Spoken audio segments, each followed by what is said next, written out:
बच्चों लोग हम लोग मोल कौन सा चैप्टर स्टार्ट कर चुके हैं। ठीक है, तो मोल कौन से चैप्टर में हम लोग काफ़ी टॉपिक कवर कर चुके हैं और इस सेशन का मोटो रहेगा कि कुछ इंपॉर्टेंट केमिकल रिएक्शन के बारे में जानना है।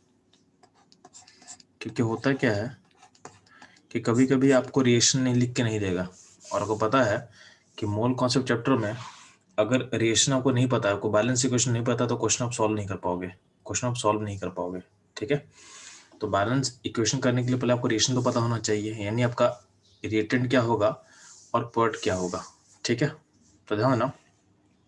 तो कुछ इंपॉर्टेंट केमिकल रिएक्शन है जिसको हमको पता होना चाहिए। तो बोला क्या गया है कि मेटल प्लस ऑक्सीजन अगर रिएक्ट करता है तो बनता है मेटल ऑक्साइड। क्या बनता है? Metal oxide.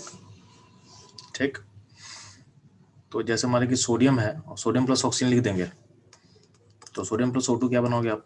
तो बनाओगे सोडियम ऑक्साइड, तो बन जाएगा Na2। तो आप इक्वेशन अगर लिख सकते हो सो बैलेंस करने वाला काम आप आराम से कर लोगे। ठीक है, अगला बोला गया है कि मेटल प्लस वाटर लिक्विड अगर रहेगा तो बनता है मेटल हाइड्रोक्साइड प्लस H2 बनता है। लेकिन ध्यान देना, जो इस रिएक्शन को करने के लिए ये सारा मेटल रिएक्शन नहीं करेगा। ये रिएक्शन अभी हम बात कर रहे हैं, क्या बात कर रहे हैं, कौन सा रिएक्शन बात कर रहे हैं? तो metal plus water liquid gives metal hydroxide plus H2। ये रिएक्शन आपका सारा लिक्विड नहीं करता है, तो कौन सारा मेटल इस रिएक्शन को नहीं करेगा। तो जो मेटल इस रिएक्शन को देता है उसको जान लेते हैं। तो बोला गया है कि इस रिएक्शन को देने के लिए मेटल होना चाहिए आपका ग्रुप 1 का, ग्रुप 2 का। ठीक है, तो ध्यान देना, ग्रुप 1 का सारा मेटल रिएक्शन को देगा। Lithium, sodium, potassium, rubidium, caesium, ये सारा क्या देगा? तो metal plus water liquid gives metal hydroxide plus H2। ठीक है, ये सारा रिएक्शन ग्रुप 1 का एलिमेंट देगा, ग्रुप 2 का एलिमेंट देगा। ग्रुप 2 में बेरिलियम नहीं देगा, यानी Be को मत लेना, ये नहीं देता है। ठीक है, तो ग्रुप 2 का एलिमेंट्स में सारा देगा accept Be।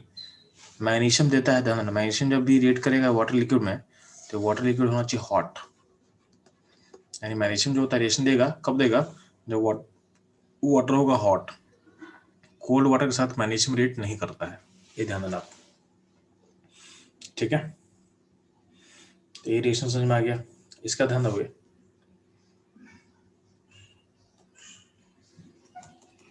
Metal plus steam, तो मेटल प्लस स्टीम अगर बात करते हैं तो बनता है मेटल ऑक्साइड प्लस H2 बनता है। अब इसमें कौन कौन सा मेटल होगा? तो का जो मेटल है उसका रिएक्टिविटी जो होना चाहिए वो मैग्नीशियम से कम होना चाहिए और हाइड्रोजन से ज़्यादा होना चाहिए। इस रिएक्शन में पार्टिसिपेट करने के लिए यानी मेटल ऑक्साइड प्लस H2 कौन बनाएगा स्टीम के साथ? तो आपका मेटल होगा हाइड्रोजन से ज़्यादा रिएक्टिव होगा और मैग्नीशियम से कम रिएक्टिव होगा, तो ये कम होगा। ठीक है, क्वेश्चन ये आता है कि अगर मान लेते हैं कि सोडियम डाल देंगे और स्टीम डालेंगे तो क्या होगा? सोडियम और स्टीम डालेंगे तो क्या हो जाएगा? तो यहाँ पे फिर से वही बनेगा सोडियम हाइड्रोक्साइड प्लस H2, यानी ऑक्साइड नहीं बनेगा, यहाँ पे अभी आपका हाइड्रोक्साइड ही बनेगा। यानी आपका वाटर स्टीम भी रहेगा और सोडियम रहेगा तो सोडियम हाइड्रोक्साइड बनाएगा। यानी आपका मेटल अगर ग्रुप 1 ग्रुप 2 का रहेगा तो स्टीम के साथ भी रिएक्शन सेम रहेगा, मतलब वाटर लिक्विड लो, वाटर गैस लो, रिएक्शन में क्या बनेगा? हाइड्रोक्साइड बनेगा और H2 बनेगा, उसमें कोई चेंज नहीं है। हाँ, अगर मेटल का रिएक्टिविटी क्या होगा? मैग्नीशियम से कम होगा, उस केस में स्टीम के साथ बनेगा ऑक्साइड प्लस H2, और अगर लिक्विड होगा तो उसमें नो रिएक्शन। अगर इस एरिया का मेटल, यहाँ का मेटल ले लें तो इसमें अगर वाटर लिक्विड होता तो नो रिएक्शन देते, मतलब यहाँ का मेटल रहेगा और वाटर लिक्विड सेट कर दें तो क्या बोलोगे? No reaction.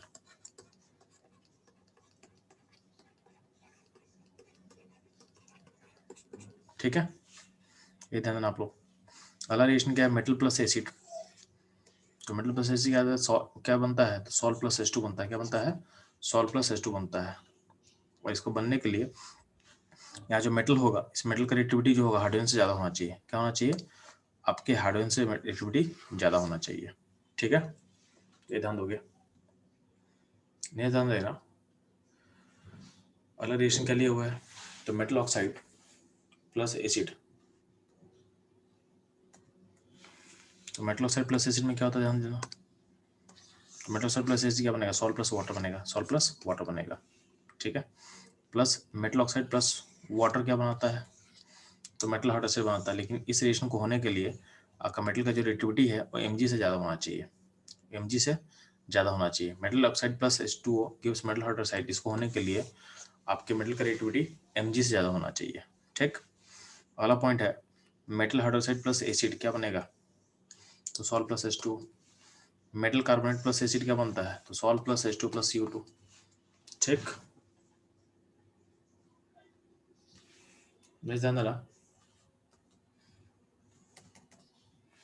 अगला रिएक्शन है मेटल बाइकार्बोनेट प्लस एसिड क्या बनेगा, तो बनेगा salt plus H2 plus CO2। ठीक, इसके अलावा कुछ मेटल है, जो बेस से रिएक्ट करता है, कुछ मेटल है जो एम्फोटेरिक नेचर का होता है, वो आपके बेस से रिएक्ट करता है। जैसे मान लीजिए जिंक प्लस NOH क्या बनता है, तो जिंक प्लस NOH बनेगा सोडियम जिंकेट, यानी Na2ZnO2 प्लस H2 गैस बन के निकलता है। ठीक है, aluminium plus NOH, aluminium plus NOH में आपका दो रिएक्शन लिखा हुआ है, NaL2 प्लस H2 बन के निकलेगा। ठीक है, या फिर कुछ लिखा हुआ है, इसको ऐसा लिखा हुआ है Na3LO3 लिखा हुआ है और H2 गैस बन के निकलेगा। ठीक है, तो दोनों बुक में कहीं इन दोनों रिएक्शन को आप कहीं भी कोई भी रिएक्शन देख सकते हो। हाँ, आपको क्या बोल रहा है, आपको याद करने के लिए बेटर है आप ये वाला रिएक्शन याद कर लेना, मतलब दोनों याद कर लेना, लेकिन जब क्वेश्चन सॉल्व करना हो ना, तो आप इस रिएक्शन को लिख के सॉल्व करो, बेटर रहेगा। इसको बैलेंस करना बहुत आसान होता है। Na3LO3 प्लस H2, ये रिएक्शन बैलेंस करना बहुत आसान होता था। आप हमेशा इसका जो पार्ट है इसको बना के आप अपने क्वेश्चन को सॉल्व करोगे। बाकी ऑप्शंस में ए हो, इसको बोलते हैं सोडियम एल्युमिनेट, तो इसको भी टिक कर सकते हो, बट जब मोल को से क्वेश्चन सॉल्व करोगे तो इस रिएक्शन को लिखना है, इससे बैलेंसिंग बहुत आसान होता है। आसान कैसे है, तो यहाँ पे क्या लगा देंगे, 3 लगा देंगे और यहाँ पे 3/2 लगा देंगे, रिएक्शन बैलेंस हो गया आपका। ठीक है, तो आप इस रिएक्शन को याद रखना, aluminium plus energy gives Na3LO3 plus H2। बाकी आप इसको भी याद कर लो, लेकिन मोल कॉन्सेप्ट में हमेशा इसको अप्लाई करोगे, जल्दी क्वेश्चन बन जाएगा आपका। ठीक, अगला कुछ डिकम्पोजिशन रिएक्शन, तो ध्यान ना, डिकम्पोजिशन रिएक्शंस में अगर मान लो कि मेटल कार्बन का हीट करते हो तो बनता है metal oxide plus CO2 gas निकलता है। ठीक है, एक्सेप्ट कौन सा होता है, तो ग्रुप 1 का कार्बन ब्रेक नहीं करता है, ग्रुप 1 का कार्बन ब्रेक नहीं करेगा, जिस लिखा हुआ ना, sodium carbonate heating no reaction, potassium carbonate no reaction, rubidium carbonate no reaction, even caesium carbonate होगा उसका हीटिंग से क्या होगा, तो बोलोगे नो रिएक्शन। हाँ, ग्रुप 1 का लिथियम होता है जो ब्रेक करता है, लिथियम जल्दी होता है अपने अपने ग्रुप से अलग बिहेव करता है। ठीक है, तो लिथियम का कार्बन ब्रेक करेगा तो बनेगा लिथियम ऑक्साइड। यहाँ पे इसका फॉर्मूला थोड़ा गलत लिखा हो, उस फॉर्मूला को 35, यहाँ पे फॉर्मूला को 35 कर लो, ये हो गया लिथियम ऑक्साइड प्लस CO2 बनेगा। तो लिथियम कार्बन ब्रेक करेगा, Li2O प्लस CO2 बनाएगा। ठीक है, उसके अलावा ग्रुप 1 का कोई भी कार्बन ब्रेक नहीं करता, हीट करने से ब्रेक नहीं करेगा, ये चीज वहां सेट कर लो कि ग्रुप 1 का कार्बन ब्रेक नहीं करता है upon heating except lithium carbonate, वो ब्रेक कर जाएगा, बाकी ब्रेक नहीं करेगा। इसके अलावा बाकी जो भी कार्बोनेट्स है मेटल का, वो ब्रेक कर जाएगा मेटल ऑक्साइड प्लस CO2 में। ठीक है,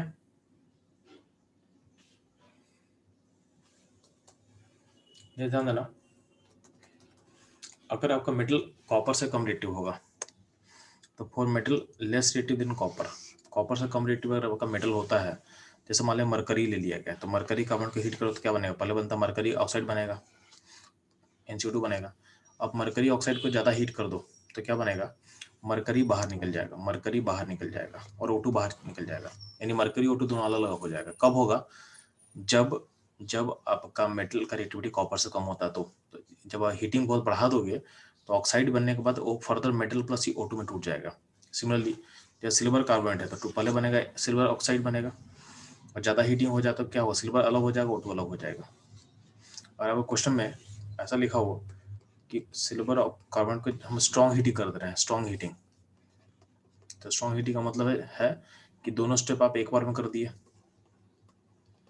तो आपका Ag अलग हो गया, CO2 अलग हो जाएगा और O2 अलग हो जाएगा, यानी Ag अलग है, CO2 अलग है और O2 अलग हो जाएगा, यानी ये दोनों स्टेप उसको एक बार में दिखा देना है, उसको एक बार में दिखा देना है। ठीक है,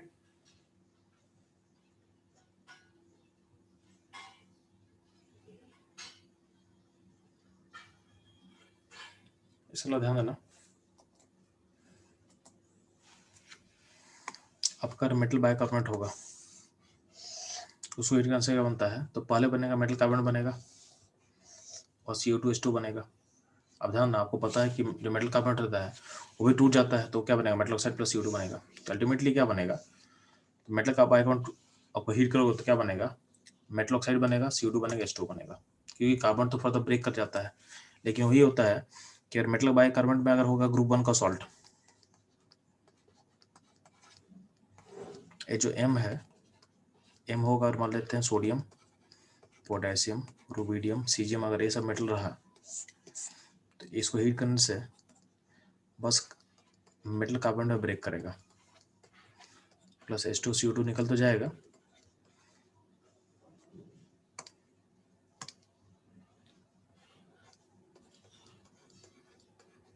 ठीक है।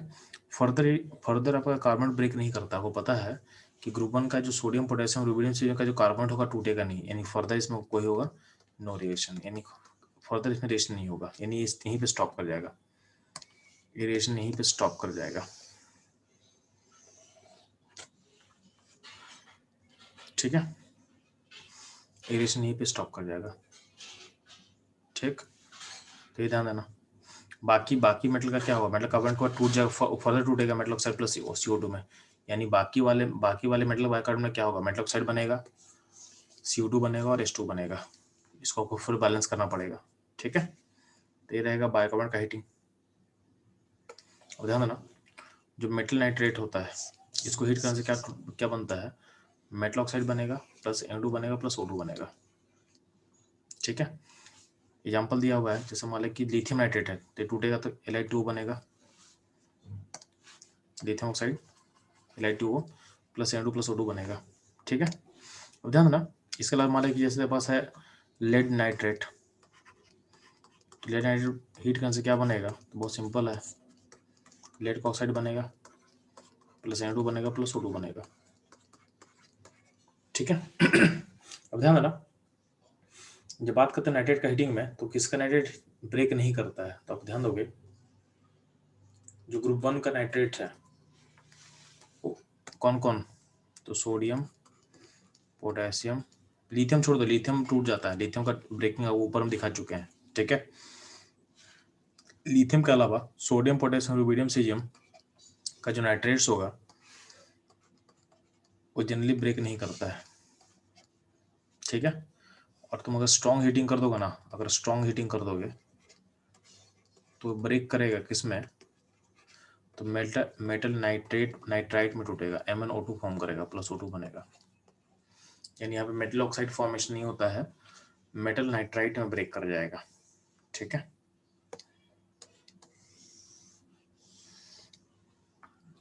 हल्का हीटिंग करो तो नो रिएक्शन, लेकिन स्ट्रॉन्ग हीटिंग कर दो तो मेटल नाइट्रेट टूटेगा मेटल नाइट्राइट में प्लस O2 में, कब, ग्रुप 1 का सॉल्ट रहेगा तो, ठीक। बाकी zinc plus NaOH already cover कर चुके हैं, Al plus NaOH already cover कर चुके हैं, ठीक। आपका फेरस सल्फेट का हीटिंग करने से ये टूटता है ferric oxide plus SO2 plus SO3, ठीक है। बाकी कोई अदर सल्फेट होगा, बाकी कोई अदर मेटल सल्फेट होता है, उसमें होता है क्या है, बनेगा metal oxide plus SO3 gas निकलता है, ठीक है। तो आपका जो फेरस सल्फेट एकलौता सल्फेट है जिसकी हीटिंग से आपका SO2 और SO3 गैस दोनों निकलता है, ठीक है। बाकी सल्फेट का हीटिंग करने से ऑक्साइड प्लस SO3 गैस बनेगा, और फेरस सल्फेट का हीटिंग से क्या होता है, दोनों बन रहा है, आपका दोनों बन रहा है, ठीक है। ये ध्यान देना आप। सिमिलरली यहाँ बात करते हैं, तो ग्रुप 1 का लिथियम का सल्फेट टूटेगा, तो लिथियम का सल्फेट ब्रेक करेगा किसमें, लिथियम ऑक्साइड प्लस SO3 में, तो ये ब्रेक करेगा लिथियम ऑक्साइड प्लस SO3 में, ठीक है। बाकी जो सल्फेट है, सोडियम सल्फेट है, पोटेशियम, रुबिडियम, सीजियम, इनमें क्या होगा, इसमें नो रिएक्शन होगा, नो रिएक्शन, इसमें नो रिएक्शन होगा, ठीक है। बाकी ध्यान देना, केमिस्ट्री में कंबशन इक्वेशन होता है, तो कंबशन का लॉजिक समझोगे। कंबशन का लॉजिक ये है कि आपके पास जो भी कार्बन होगा जाएगा CO2 में, और जो भी H होगा जाएगा H2 में। कंबशन का बेसिक लॉजिक यही होता है कि कार्बन को भेजेंगे CO2 में और H को भेजेंगे H2 में, और कंबशन के लिए जरूरी क्या है, ऑक्सीजन, तो उसको O2 के साथ बैलेंस करेंगे बाद में। ठीक है, इसको ध्यान देने से कैसे करना है। जैसे मान ले तेरे को लिखना है CH4 का कंबशन, तो CH4 का कंबशन कैसे लिखोगे यार, तो ध्यान देना CH4 पर से लिख के दिखाया हुआ है, उसको हम समझा रहे हैं आपको। तो CH4 में यहाँ O2 लिख देना और चेक करना कि CH4 में कार्बन कितना, एक कार्बन है तो एक CO2 बना देना, और हाइड्रोजन कितना, 4 है तो 2H2 कर देना। आपका कार्बन और हाइड्रोजन बैलेंस हो गया। अब देखो राइट में कितना ऑक्सीजन यूज हुआ है, तो राइट में ऑक्सीजन कितना है, 4 यूज हुआ है, तो 4 ऑक्सीजन के लिए 4 ऑक्सीजन के लिए यहाँ पे 2 O2 लगा देना। यानी लास्ट में आप O2 को बैलेंस करोगे, लास्ट स्टेप में आप ऑक्सीजन को बैलेंस करोगे। फॉर एग्जाम्पल ध्यान देना, हम कंबशन लिख रहे हैं इसका, ठीक है, तो कंबशन लिख रहे हैं, तो कंबशन ऑफ एसिटिक एसिड में क्या होगा, कार्बन 2 है तो 2 CO2 कर दिए, और हाइड्रोजन कितना 4 है तो 2H2 कर दिए। राइट में कितना ऑक्सीजन है, राइट में ऑक्सीजन आपका नंबर कितना होगा, 6 हो चुका है, 6 में से 2 ऑक्सीजन तो यहीं पे है, 2 ऑक्सीजन तो यहीं पे हो गया, तो बचा हमको 4 ऑक्सीजन लिखना है, तो इसलिए 2O2 लगा देंगे, इसलिए हम 2O2 लगा देंगे। ठीक है, तो ये रहा ऑल अबाउट कंबशन। अब ध्यान दोगे जब भी कंबशन करते हैं और क्वेश्चन में अगर आपको मेंशन किया हुआ STP, यानी आपका टेम्परेचर अगर लिखा हुआ है स्टैंडर्ड 298 केल्विन लिखा हुआ अगर, तो इस टेम्परेचर पे वाटर जो प्रोड्यूस होता है, वाटर का स्टेट को लिक्विड मानना है आपको। मैं फिर से रिपीट कर रहा हूँ, अगर कंबशन प्रोसेस में टेम्परेचर इतना मेंशन किया रहेगा या लिखा रहेगा स्टैंडर्ड कंडीशन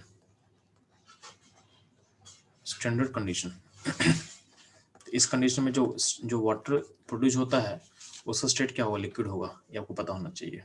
ठीक है, तो अगर क्वेश्चन में कंबशन प्रोसेस का टेम्परेचर 298 केल्विन लिखा हो या कंडीशन स्टैंडर्ड बोला हुआ हो, तो दोनों केस में आपको क्या करना है आपका, ठीक है, आपका जो वाटर का स्टेट होगा उसको लिक्विड एज्यूम करके चलना है आपको।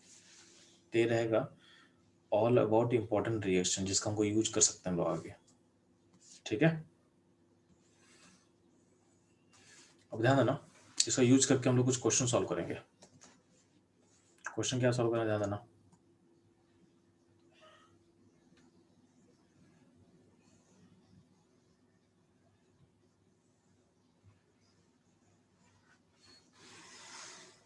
अब वो क्वेश्चन सॉल्व करना है, फाइंड परसेंटेज कॉम्पोजिशन, या फाइंड कॉम्पोजिशन छोड़ दे, परसेंटेज छोड़ दे, find composition of given mixture. तो का जो पहला क्वेश्चन है उसमें बोला गया है कि आपका मिक्सचर में NaCl है और प्लस सोडियम बाइकार्बोनेट है। इस मिक्सचर का टोटल वेट है 4 ग्राम। इसको हीट किया गया है और यहाँ से CO2 गैस निकल रहा है। ठीक है, और इस गैस का आपको वेट दिया हुआ है। ठीक है, गैस का वेट कितना दिया हुआ है, तो बोला गया गैस का वेट है 0.66 ग्राम। क्या है, गैस का वेट है 0.66 ग्राम। जो हीट करने पे गैस निकल रहा है उसको 0.66 ग्राम है। तब से बोला गया है इसका परसेंटेज कॉम्पोजिशन फाइंड करोगे इस मिक्सचर का, यानी इस मिक्सचर में कितना NaCl का ग्राम होगा और कितना सोडियम बाइकार्बोनेट का ग्राम होगा। ठीक है, जल्दी से फाइंड करेंगे। बच्चों लोग, आप लोग को दिख रहा होगा कि अल्टीमेटली इसमें से NaCl में CO2 गैस कहाँ से निकला होगा, तो ये गैस निकला होगा, इससे निकला होगा। इसका एक बैलेंस इक्वेशन सोच सकते हैं हम लोग कि 2 सोडियम कार्बन जब टूटता है तो आपका ये बनेगा N2CO3 बनता है, प्लस CO2 बनता है, प्लस H2 बनता है। तो इसका मतलब जो CO2 टूटा होगा वो कहाँ से, इसे आया होगा। तो CO2 का मोल निकाला था, तो मोल कितना होगा इसका, तो 0.66/44, यानी क्या होगा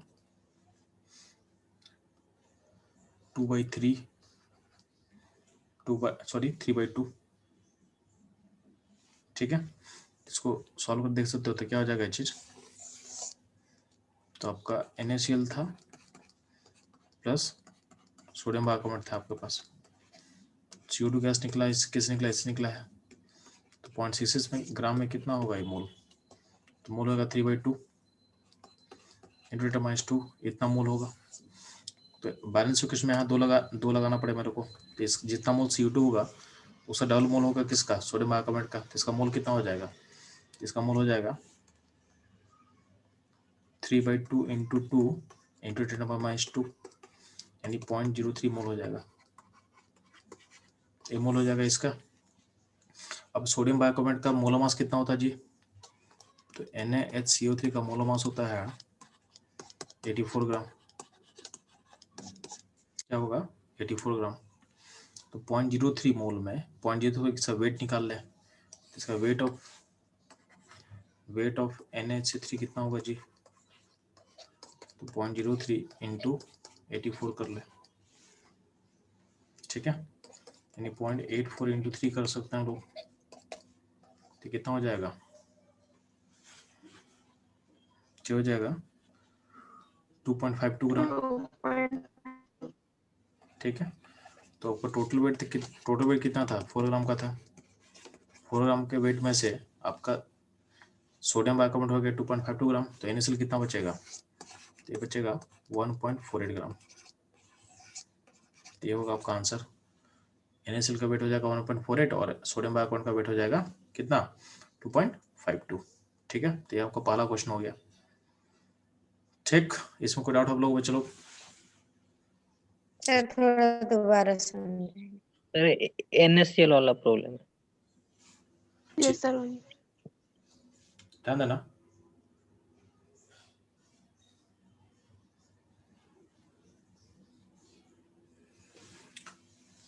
आपका ये देखो CO2 गैस कहाँ से आया होगा, ये डायरेक्टली यहाँ से आया होगा, ठीक है, सोडियम बाइकार्बोनेट से।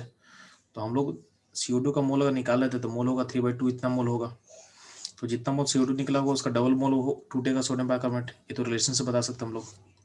जैसे कहीं ना कहीं हम CO2 का मोल होगा 3/2 इंटू 10⁻² होगा, तो इसे सोडियम कार्बन का मोल कितना निकलेगा, तो निकल के आ जाएगा 0.03 मोल निकल के आ जाएगा, ठीक।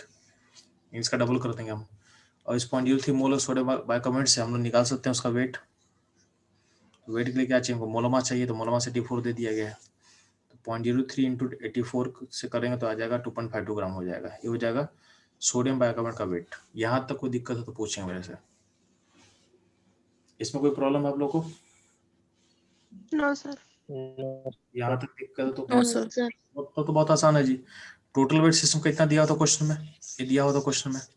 अब इसमें से आप सोडियम बाइकार्बोनेट का वेट को माइनस कर दे तो आपको मिल जाएगा NaCl का वेट मिल जाएगा, आपको NaCl का वेट मिल जाएगा। तो इसका वेट कितना होगा, तो टोटल वेट 4 ग्राम था, 4 से माइनस कर दे इसको तो हो जाएगा आपका 1.48 ग्राम हो जाएगा। 1.48 ग्राम क्या हो जाएगा, NaCl हो जाएगा। कोई दिक्कत है, नो सर। बाकी लोग नो सर।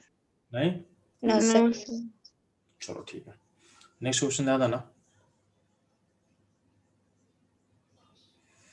आपका एक मिक्सचर है, उसमें लिया गया है sodium carbonate plus calcium carbonate. इस मिक्सचर का टोटल वेट है 20 ग्राम। इसको हीट किया गया है और CO2 गैस निकल रहा है। इसका वॉल्यूम मेजर किया गया STP पे।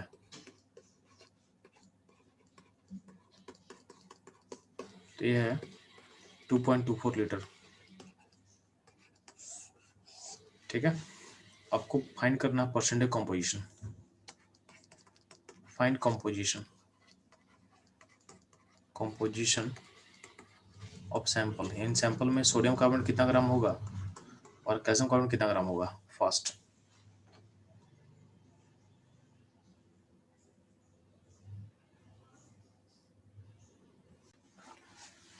तो बच्चों लोग इस क्वेश्चन को सॉल्व करेंगे तो ध्यान देना। आपको पता है कि CO2 गैस कहाँ से निकला हुआ था, ये निकला हुआ यहाँ से कैल्शियम कार्बोनेट से। तो पहले इसका मोल निकालते हैं। तो इसका मोल कितना आएगा, तो मोल आएगा 0.1 मोल आएगा। तो जितना मोल CO2 बनेगा उतना ही मोल क्या होगा, इसका मोल होगा। तो ये 0.1 मोल होगा। अब इस 0.1 मोल का वेट कैसे निकालें, तो वेट ऑफ CO3 के लिए क्या होगा, सब मोल में से मल्टीप्लाई कर दो। तो 0.1 मोल है इंटू मोल मास 100 होता है, इसका मतलब 10 ग्राम हो जाएगा। कौन? CuCl3। अब टोटल वेट 2 की 20 दिया हुआ है, तो 20 में से अगर 10 ग्राम होगा CuCl3, तो सोडियम कार्बोनेट कितना होगा? तो ये भी होगा 10 ग्राम। ठीक है, तो दोनों का वेट निकल सकता है इस तरीके से। इसमें कोई प्रॉब्लम है? चलो नो सर। No sir. नहीं, नो सर। नो ठीक। सर। तो इस पर लास्ट क्वेश्चन करते हैं हम लोग।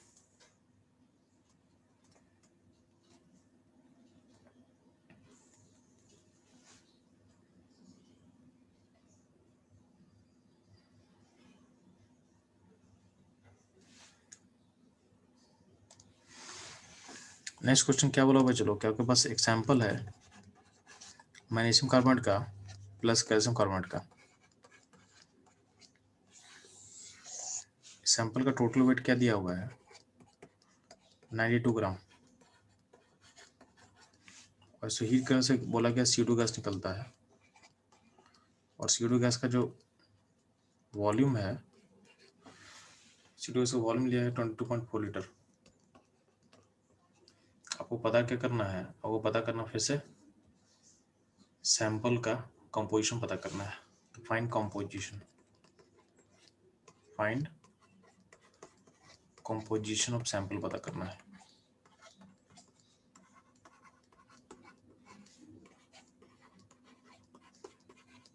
जल्दी से फास्ट सॉल्व करेंगे।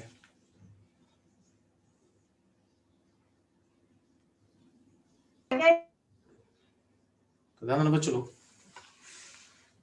इस क्वेश्चन को मैं सॉल्व करता हूँ, तो ध्यान देना। अब वैसे मैं सॉल्यूशन शेयर कर रहा हूँ, ध्यान दोगे। इस क्वेश्चन में MgCO3 दिया हुआ है और CuC3 है, दोनों को हीट करने से मेरा CO2 गैस मिल रहा है। CO2 गैस का वो वॉल्यूम दिया हुआ है 22.4 लीटर, यानी मोल ऑफ CO2 क्या होगा? 1 होगा। ठीक, अब दोनों का मोलर मास दिया हुआ है 84 और 100 ग्राम दिया मोलर मास। अब ध्यान देना, यहाँ पे आपको जो CO2 है, दोनों सॉलिड, दोनों के ब्रेकर से निकल रहा है, यानी CO2 का जो कंट्रीब्यूशन है उसमें दोनों का कंट्रीब्यूशन होगा, यानी MgCO3 भी CO2 आएगा और कैल्शियम कार्बोनेट से भी CO2 आने वाला है। ठीक है, दोनों को अलग अलग हम लिख के दिखा देना आपके लिए। तो यहाँ पे हम इसको दो पार्ट में ब्रेक कर दिए। तो पहला पार्ट में क्या बोले कि MgCO3 टूटेगा तो उससे बनेगा MgO प्लस CO2 बनेगा, और जो कैल्शियम कार्बोनेट टूटेगा तो क्या बनेगा? CO प्लस CO2 बनेगा। हम क्या अज्यूम किए कि टोटल वेट कितना था? 92 ग्राम था। इस टोटल वेट में से x ग्राम, अगर x ग्राम होगा MgCO3 का, तो CO3 कितना होगा? 92 माइनस x होगा। अब ध्यान देना, इस वेट को चेंज करते हैं मोल से, तो मोल से चेंज करने के लिए क्या करेंगे? वेट को मोल मास से डिवाइड करेंगे। तो इसका मोल मास 84 है और इसका मोल मास क्या 100 है, तो बाई 100 कर दिए तो मिल गया मोल। जितना मोल यहाँ पे MgCO3 का होता ही मोल क्या होगा? CO2 होगा। तो CO2 का मोल भी क्या होगा? x/84 होगा। जितना मोल कैल्शियम कार्बोनेट का होगा उतना ही मोल होगा CO2 का इसमें भी। तो CO2 का मोल कितना होगा? 92 माइनस x/100 होगा। तो आपको दोनों जगह CO2 का मोल मिल गया। दोनों को मोल को ऐड करने से आपका 1 आना चाहिए, क्योंकि बिगिनिंग में भी क्या था? 1 था। तो CO2 का मोल यहाँ पे जो है उसको ऐड कर, दोनों CO2 का मोल जब ऐड करेगा तो उसको 1 आना चाहिए। तो दोनों मोल को हम ऐड कर दिए यहाँ और इक्वल टू 1 कर दिए। और इस इक्वेशन को सॉल्व करेगा तो तुमको x का वैल्यू मिल जाएगा 42, यानी x इज 42 ग्राम। इसका मतलब MgCO3 42 ग्राम होगा और कैल्शियम कार्बोनेट कितना होगा? 50 ग्राम होगा। ठीक है, तो इस तरह से आपको क्वेश्चन सॉल्व करना था, इस तरह से आपको क्वेश्चन को सॉल्व करना था। इसमें कोई प्रॉब्लम है तो पूछ सकते हैं आप लोग। तो बच्चों, इसमें कोई प्रॉब्लम नहीं है तो सेशन को यहीं पे एंड करते हैं। ठीक है, चलो।